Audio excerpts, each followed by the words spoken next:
Any doubt?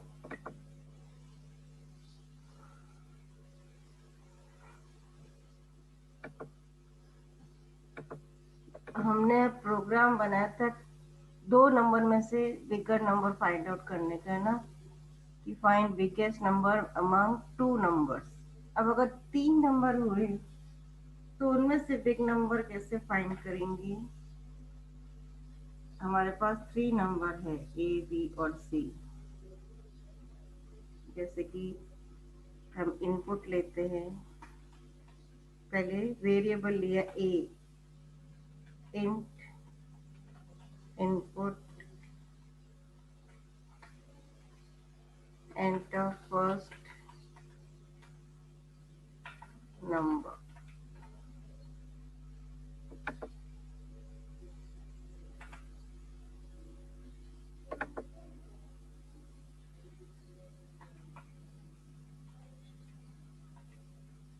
कोई भी number बताओ। 20। अब बी में ले लिया मैंने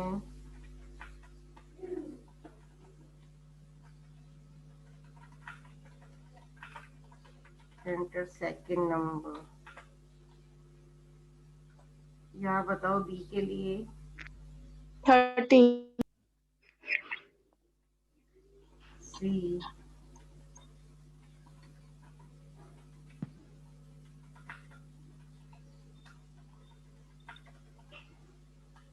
थर्ड नंबर।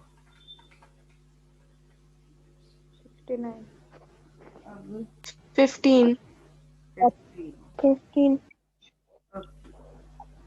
अब मुझे इन तीनों में से बिगेस्ट नंबर फाइंड आउट करना है, तो आपके हिसाब से क्या होना चाहिए? इफ में क्या 30। लिखूं? अगर मैं लिखूं इफ, 30। नहीं 30 तो है, प्रोग्राम क्या होगा? ये तो कंप्यूटर अपने आप देगा आंसर।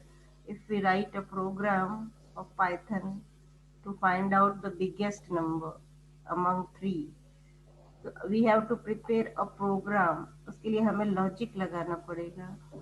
जैसे हमने एल्गोरिथम पढ़ा था ना, एल्गोरिथम का क्या मतलब है कि आप अपने दिमाग में एक लॉजिक सोचो, सोच के उसको कॉपी में लिखो कि इसके लिए मैं क्या लॉजिक बनाऊं, प्रोग्राम कैसे बनाया था। आप जो ये बड़े बड़े प्रोग्रामर्स हैं जो वेबसाइट बनाते हैं, सॉफ्टवेयर बनाते हैं, वो कैसे बनाते हैं? Because they have logic.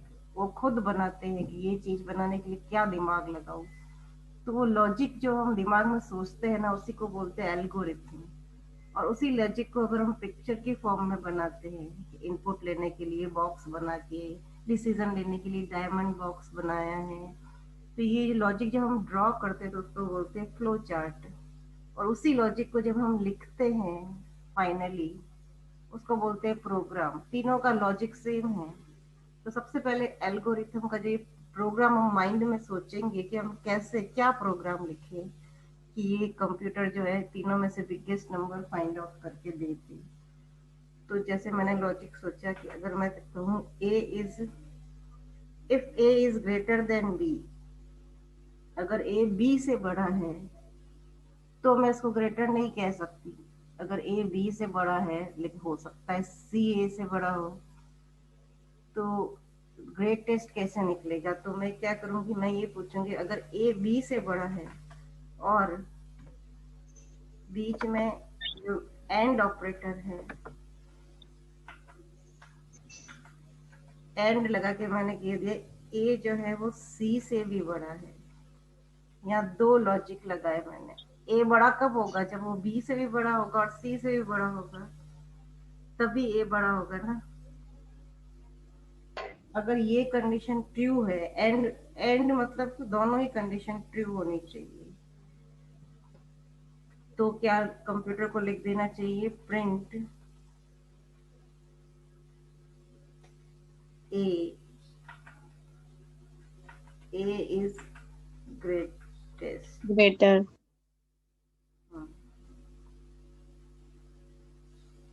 ये मैंने लिख दिया अगर ये कंडीशन सही हुई तो।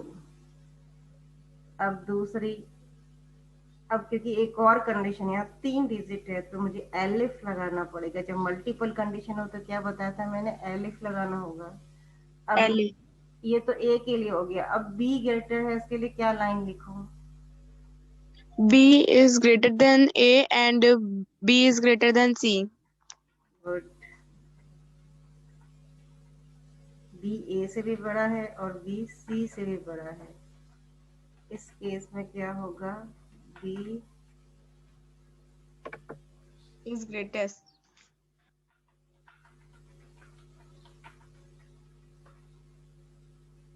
ठीक है, तो ए को ग्रेटर का कंडीशन दे दिया, बी का दे दिया। तो अब मुझे तीसरे में एलिफ करके सी के लिए लिखने की जरूरत नहीं है। क्यों? क्योंकि अगर L. ए बड़ा नहीं है तो वो बी होगा। ये एलिफ वाली लाइन में जाएगा, पहले ये चेक करेगा, इसका मतलब ए बड़ा है। अगर ट्रू हुआ तो फॉल्स हुआ तो ये लाइन चेक करेगा, बी होगा। अगर दोनों ही गलत होंगे तो ऑब्वियसली एल्स में क्या होगा, सी बड़ा होगा। अगर दोनों ही कंडीशन ट्रू है, ट्रू फॉल्स है, ये भी नहीं है ये भी नहीं है, मतलब ए भी बड़ा नहीं है बी भी बड़ा नहीं है, तो सी ही बड़ा होगा। यही तीसरा यही बचा। तो उसके लिए हमें elif C is equal to A और C is equal to B लिखने की जरूरत नहीं है, क्योंकि एल्स में दोनों ही गलत हुआ तो ऑब्वियसली सी बड़ा है। तो एल्स में हम लिख देंगे कि अगर ये दोनों ही कंडीशन फॉल्स है, इसका मतलब क्या है, प्रिंट कर देगा सी इज ग्रेटेस्ट।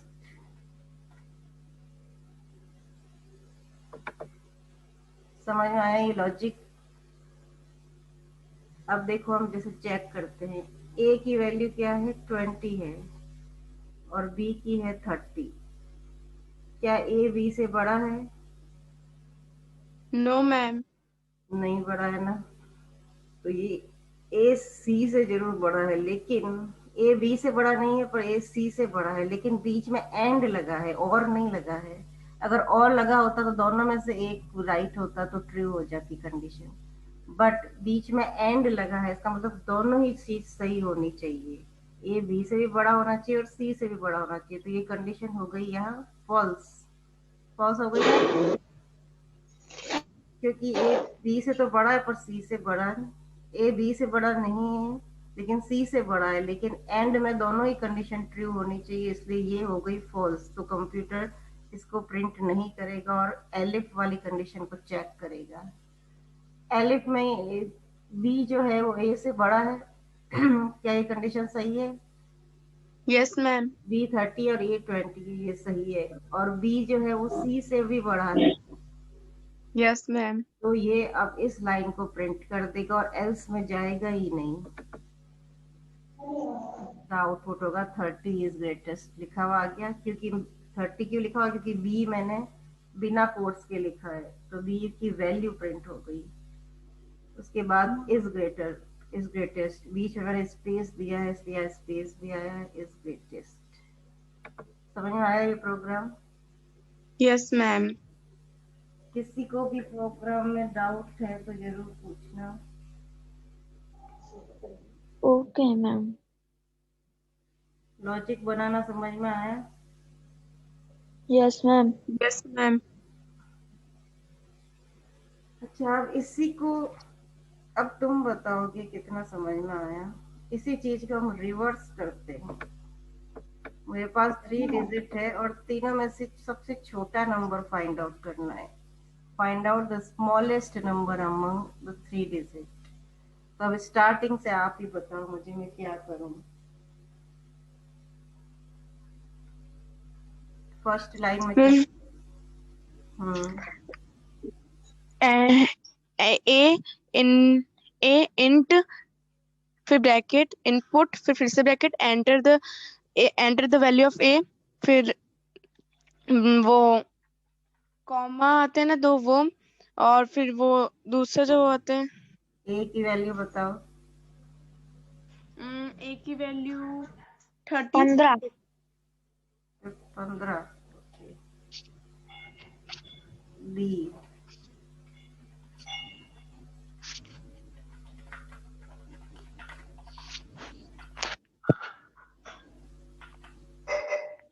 69. की वैल्यू मैम 10 60.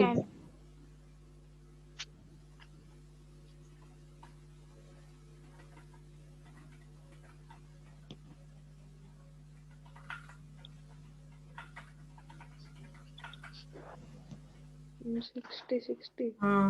5 35. 35. 69. ओके, अब बताओ condition main. if 15 if a is smaller than b smaller का सिंबल and a is हाँ ma'am smaller than b and a is smaller than c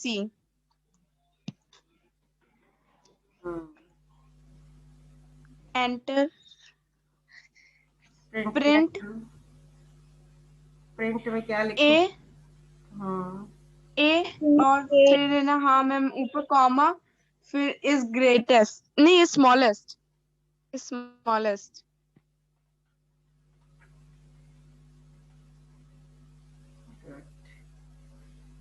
अब elif elif b is smaller than a and b is smaller than c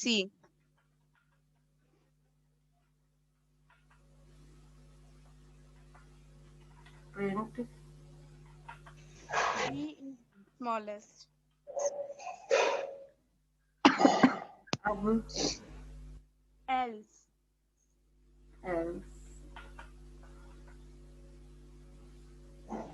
else में क्या लिखेंगे? क्या print कराएंगे? Else. C is smallest.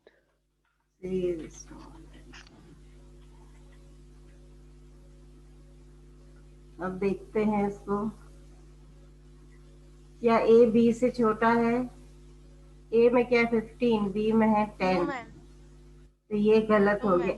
एक गलत होते ही मतलब आगे वाला चेक करने की जरूरत ही नहीं होती, दोनों ठीक सही होने चाहिए। तो ये गलत है, ये एलिफ में चला जाएगा। क्या बी ए से छोटा है? Yes, ma'am. है। Yes, ma'am. और क्या बी सी से भी छोटा है? Yes, Yes, ma'am. ma'am. Yes, ma'am. तो इस लाइन में जाएगा और एल्स में नहीं जाएगा। तो 10 इज स्मॉलेस्ट लिखा आ गया। Yes, ma'am. समझ में आया ना लॉजिक? Yes, ma'am.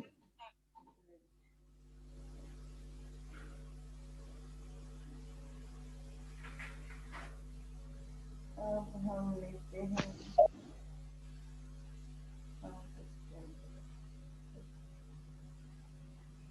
अब एक प्रोग्राम लेते हैं।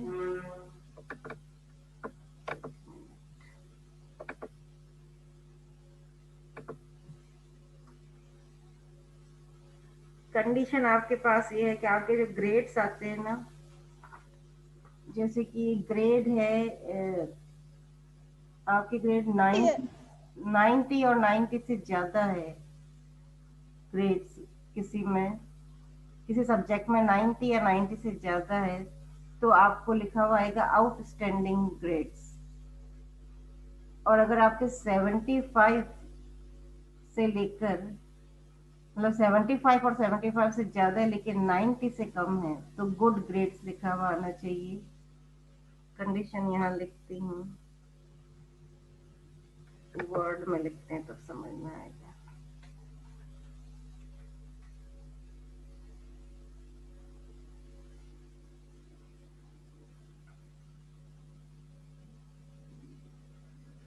यह है ग्रेड जो है आपके ग्रेड जो है 90 और अबव है, इसका मतलब क्या हुआ? आउटस्टैंडिंग ग्रेड्स लिखा हुआ आना चाहिए। अगर आपके ग्रेड्स जो है वो 75 से लेके 89 के बीच के है, 75 है या 75 से ज्यादा बट 90 से कम, तो क्या आना चाहिए? तो लिखा हुआ आना चाहिए गुड ग्रेड्स।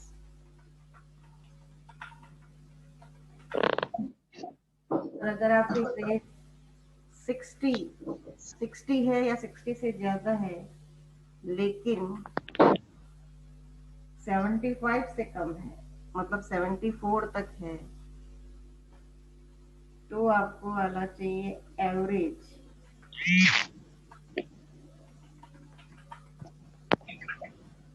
और इससे भी कम है, लेस देन 60, तो क्या आना चाहिए? Poor grade. समझ में आया?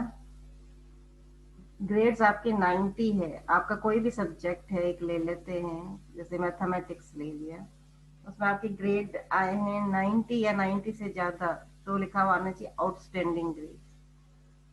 90 से कम है लेकिन 75 और 75 से ज्यादा है तो गुड ग्रेड। 75 से कम है लेकिन 60 और 60 से ज्यादा है तो एवरेज, और 60 से भी कम है तो पुअर। अब इसके लिए पहले तो हम ग्रेड मांगते हैं, हम मांग लेते हैं, हम मैथमेटिक्स के ग्रेड पूछ रहे हैं। अब जो मार्क्स आते हैं आपकी डेसिमल में भी आ सकते हैं, जरूरी नहीं है कि जैसे 60 है 60 आए 60.5, ऐसे भी होता है ना, 60.5, 60 3/4। तो ग्रेड मांगने के इंट की जगह क्या लिखेंगे? हमको डेसिमल वैल्यू भी हो सकती है, तो इंट की जगह क्या लिखेंगे? जैसे ग्रेड के लिए मैंने जी, फ्लोट। हाँ वेरी गुड, फ्लोट लिखेंगे। जब भी डेसिमल वैल्यू भी हो सकती है अगर आपके इनपुट में, तो आपको इंट की जगह क्या लिखना है? फ्लोट। जी वेरिएबल मैंने ग्रेड के लिए दिया है, आप पूरा ग्रेड भी लिख सकते हैं। Enter your grade of maths, maths में कितने ग्रेड आए वो लिखो। जैसे क्या लिखे? 60 60 आए हैं। ये आए हैं 100 में से 60। अब कंडीशन क्या मैम आपको ग्रेड फ्लोट में लिखना है तो डेसिमल में लिखना होगा ना? नहीं, जरूरी नहीं है। फ्लोट मैंने इसलिए लिया है कि हो सकता है स्टूडेंट के बिना डेसिमल भी हो सकते हैं तो भी फ्लोट सही है, और डेसिमल में हुआ तो भी फ्लोट। लेकिन अगर आपने इंट लिया होता ना, तब अगर आप डेसिमल में लिख देते तो वो एक्सेप्ट नहीं करता। फ्लोट जो है वो बिना डेसिमल वाला भी एक्सेप्ट करता है और डेसिमल वाला भी एक्सेप्ट करता है। लेकिन अगर इंट लिखोगे तो उसमें आप अगर डेसिमल पॉइंट लिख के रखोगे तो एक्सेप्ट ही नहीं करेगा। इसलिए जब ऐसे चांसेज हो, जरूरी नहीं स्टूडेंट के मार्क्स 60 भी हो सकते हैं, 60.5 भी हो सकते हैं, अगर ऐसा कुछ केस हो तो इंट की जगह आपको फ्लोट लेना चाहिए। इसलिए मैंने फ्लोट लिया ओके मैम। कि कुछ भी हो सकता है। अब कंडीशन क्या दें? कंडीशन ये है फर्स्ट कि ग्रेड इफ 90 या 90 से अबव है, तो क्या लिखे? इफ में इफ 9 इफ सबसे पहले वेरिएबल क्या है? जी, जी लिया ना हमने, yes ma'am G is, yes ma'am अब ये is G is condition equals to G is equal to 90 और above. G is greater than and equal to लिखेंगे यहाँ। तो ग्रेटर देन या तो 90 से ज्यादा है या इक्वल भी हो सकता है, तो ये सिंबल लगाएंगे। जहां 90 से ज्यादा और इक्वल दोनों हो तो ग्रेटर देन और इक्वल टू का सिंबल ये होता है। तो इस कंडीशन में क्या लिखा हुआ आना चाहिए? Print outstanding grade. Outstanding grade, ये लिखा हुआ आ जाना चाहिए। अब दूसरी कंडीशन ये है कि 75 या उससे ज्यादा लेकिन 90 से कम, तो क्या लिखूं? एलिफ लिखूंगी। एलिफ मैम क्या लिखूंगी? जी G greater than 75, less than 90. Greater than or equal to 75 and G is less than 90. 90 से कम है, मतलब 89 तक हो सकता है, 90 नहीं हो सकता, तो G is less than 90 और 75 और 75 से ज्यादा है, तो क्या लिखा हुआ आना चाहिए? Print good. Good grades.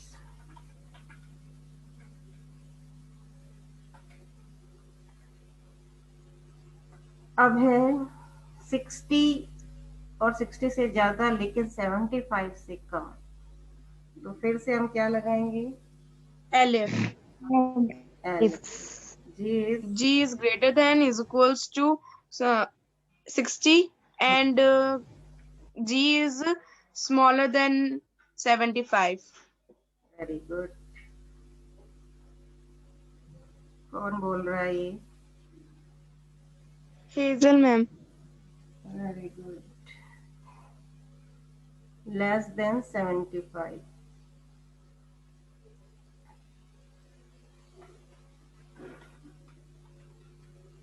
अब क्या लिखेंगे? Average grades. Average grades. Average grade लिख देंगे और साथ में ये भी लिख देते हैं नीड्स वर्क।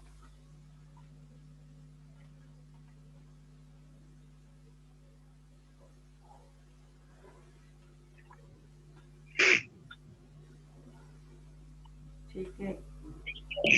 अब लास्ट बचा है लेस देन 60,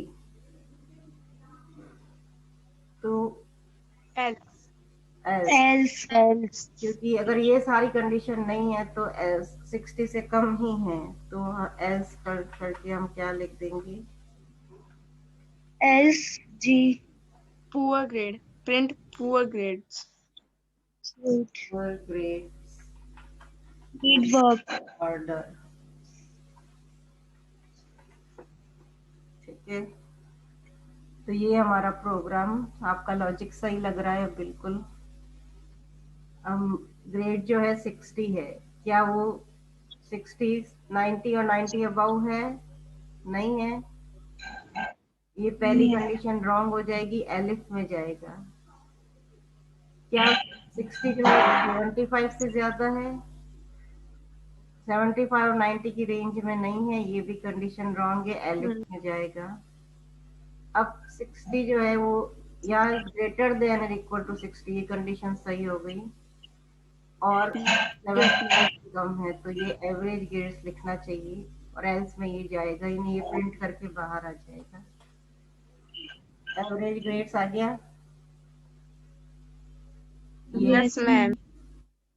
तो आपके लॉजिक भी अब सही चल रहे हैं, ये आप लोगों ने लिखवाया है, इसका मतलब आपको समझ में आ गया अच्छे से।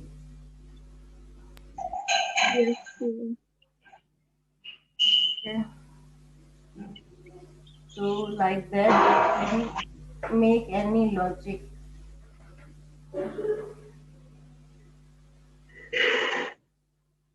ये आवाज किसकी आ रही है?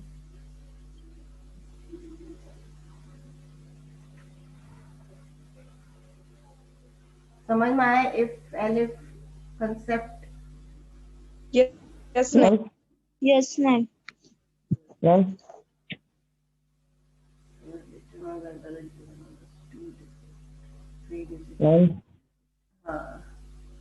एक मिनट, एक और प्रोग्राम देख रही हूँ। मैम हाँ मैम आपने पहले वाले में मैम एक बार एलिफ लगाया था, अभी दो बार क्यों लगाया? ये समझ नहीं आया था मेरे को। किसमें? पहले वाला पिछले वाले प्रोग्राम? प्रोग्राम। पहले वाला मतलब ये मैम स्मॉलेस्ट वाला? Yes ma'am. इसमें दो बार इसलिए लगा क्योंकि यह 3 नंबर्स है हमारे पास, और तीनों में जैसे जैसे आपके पास कंडीशन होगी उतना एलिफ लगेगा। यहाँ पे हमारे पास 3 डिजिट है और तीनों में से स्मॉल नंबर फाइंड आउट करना है, तो एक ये जरूरी नहीं एलिफ कितनी बार लगेगा, आपकी जितनी कंडीशन होगी उतनी बार। आपके पास 6-7 कंडीशन है, 6-7 बार भी लग सकता है। यहाँ पे कंडीशन ये थी कि या तो ए बड़ा है या बी बड़ा है और या सी बड़ा है, तो या 3 ही कंडीशन है। तो 2 बार तो एलिफ लग जाएगा, 2 बार, और लास्ट में एल्स पार्ट जो लग जाएगा। तो यहाँ कंडीशन ही 3 है हमारे पास, या तो ए बड़ा है या बी बड़ा है या सी बड़ा है, तीनों में से एक चीज होगी। तो 3 कंडीशन होगी, तो 2 बार तो, एक बार इफ, एक बार एलिफ और एक बार एल्स लग जाएगा। लेकिन यहाँ पे जो दूसरा प्रोग्राम है,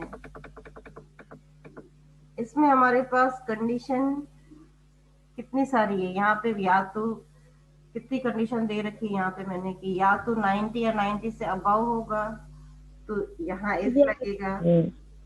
यहाँ पे 70 और 89 की रेंज में है, तो ये सेकंड कंडीशन हो गई, ये थर्ड कंडीशन हो गई और ये फोर्थ हो गई। तो एक बार इफ, 2 बार एलिफ और एक बार एल्स। जितनी कंडीशन है आपके पास उतनी बार, इसकी कोई क्वांटिटी ऐसी फिक्स नहीं है कि 2 बार ही एलिफ लगेगा या 3 बार, वॉट एवर इट काइंड। हाँ तो हमेशा नीचे वाले में ही आएगा वो एल्स। हाँ, क्योंकि ऊपर जो भी कंडीशन आपने लिखी है कि 90 से अबाउ है, ये भी रॉन्ग है, ये भी रॉन्ग है। 7 ना तो 90 से ज्यादा है, ना 75 और 89 के बीच में है, ना 60 से 74 के बीच में है। इसका मतलब लास्ट में क्या बचा कि 60 से कम ही है। अगर ऊपर वाली 3 कंडीशन फॉल्स है, तो इसका मतलब क्या, एक नंबर जो आपने एंटर किया है वो 90 से बड़ा भी नहीं है, 75 और 89 के बीच में भी नहीं है, 60 से 74 के बीच में भी नहीं है। इसका मतलब 60 से छोटा ही है ऑब्वियसली। तो लास्ट में जो है वो एल्स लगा देंगे। अगर तीनों ऊपर की तीनों कंडीशन फॉल्स है तो ही वो एल्स पर आएगा। अगर कोई भी कंडीशन ट्रू है तो उसके नीचे वाला वो प्रिंट करके बाहर निकल जाएगा। एल्स में वो तभी आएगा जब ऊपर वाली सारी कंडीशन फॉल्स है, और जब ऊपर वाली सारी कंडीशन फॉल्स है तो ऑब्वियसली एल्स पार्ट में वही बचा जब डिजिट 60 और 60 से अबाउ है ही नहीं, 60 से 900 के बीच में कोई डिजिट ही नहीं है, तो इसका मतलब 60 से कम ही है। समझ में आया ना। और मैम जो सबके बीच में आएगा उसकी है ना एलिफ ही रहेगा। हाँ, एक बार इफ लगाने के बाद भले ही दूसरी कंडीशन जब भी लगेगी तो वो एलिफ ही करके लगेगी। और जो लास्ट में होगा उसमें एल्स। हाँ, फर्स्ट कंडीशन में इफ लगेगा, उसके बाद जितनी भी कंडीशन है उसमें इफ की जगह एलिफ लगेगा। भले ही 5 हो, 6 हो, 8 हो, कितनी भी कंडीशन हो, सब में एलिफ लगेगा। और एल्स जब सबसे लास्ट कंडीशन में लगेगा एल्स। ये ध्यान रखना, फर्स्ट इफ, लास्ट एल्स और बीच वाले सारे एलिफ। समझ में आया। ओके। तो whatever condition, number of condition you have, तो number of elif will be there। और अगर एक ही है, जैसे पहले हमने 2 नंबर में से फाइंड आउट किया था ए और बी में से कौन सा बड़ा है, तो यहाँ 2 ही कंडीशन है। अगर जब 2 ही कंडीशन हो तो सिर्फ इफ और एल्स लगता है। 2 से ज्यादा कंडीशन हो तभी एलिफ लगता है। जब 2 नंबर में से बड़ा, तो या तो A is greater than B, तो A is greater, else B is greater. तो जब कंडीशन ही एक ही है हमारे पास तो क्या लगेगा, ओनली इफ एंड एल्स। और एक से ज्यादा कंडीशन है तो एलिफ। यही डिफरेंस है इफ एल्स में और इफ एलिफ एल्स में। क्लियर है।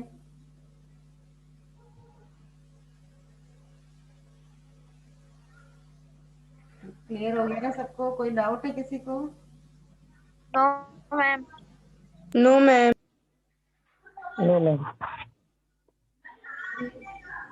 तो आपका चैप्टर खत्म हो गया है। अगली क्लास में मैं इस चैप्टर से रिलेटेड आपसे ओरल क्वेश्चंस पूछूंगी। हम ओरल टेस्ट लेते हैं, तो ये चैप्टर अच्छा इतना बड़ा चैप्टर है। बड़ा क्या है, इसमें लॉजिक ही तो है, पर पढ़ना नहीं मैम, बहुत टाइम कैसे लगता है इसको खत्म होने में? क्या। मैम बहुत सारे क्लास हो गई ना इसको खत्म होने में, इसलिए कह रहा हूँ। ये मैम हाँ, मैम हमारी स्कूल खुल रही है क्या अब? अभी स्कूल से कोई इंफॉर्मेशन नहीं आई है। ये सारी न्यूज़पेपर और व्हाट्सएप वगैरह पे आ रही। स्कूल से जब आएगी तब बताएंगे। स्कूल वालों ने कोई मैम हम्म मैम 2 तारीख को पता चलेगा क्या खुल रहा है क्या नहीं।